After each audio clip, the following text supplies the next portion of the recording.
Hey everybody, it's Rick Trummer from Rick Trummer Consulting and Training, and welcome back to another week of video series.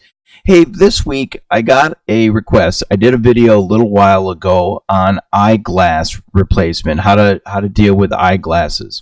And I put a video out there, and evidently the video quality wasn't as good as some of the stuff we've been doing later on. So we've changed some of the way that we're doing things.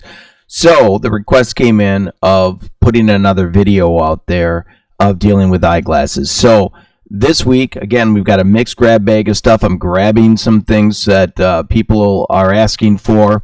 We're going to go Wednesday, Thursday, Friday this week instead of Tuesday, Wednesday, Thursday. Again, sorry about that. Got a little bit backed up last week. I was with the Camera Craftsmen of America, and we were in New Orleans and did some beautiful photography, and I got to meet up with some very, very great friends. So I'm very excited about bringing you new videos this week and doing some stuff. So here we go. We're starting off the week with eyeglasses. So what you have to do when you're dealing with eyeglasses is make sure that you take one shot without the eyeglasses. So it's easy to do eyeglass once you have another shot. So let's go ahead and take this. I'm going to show you kind of an easy way of doing it. If it's really easy, especially when the head's almost in the same identical position. But we have one photograph here that she wants, of course, with the eyeglasses, and then we have one shot over here that doesn't have the glasses in. So what I'm going to do is I'm just going to grab a segment of this image. I'm going to use my move tool and just move it over here to this shot. And for now, we're going to take our source image and just close it down. Once we have the image in place, you can see here we can move it anywhere and we can try to line it up as best we can. But the best way to do this is in your blending options area, which we talked about a few weeks ago, changing blending options. We're going to switch this from normal and we're going to go down to difference. What that does is kind of put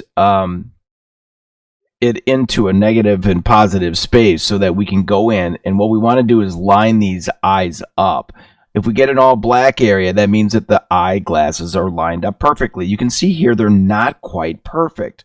So what we're going to do is we're going to do a free transform. I'm going to do a Command T or Control T, depending if you're Mac or PC, and we're just going to change it so that the eyes are in the right area. And we're going to, as you can see here, we're going to have to change my pivot point. So I'm going to grab the middle pivot point here, put it on that eye, and I'm going to just maneuver it so that the eyes drop in perfectly. You can see that right now they're right in a line from each other, and everything is looking awesome.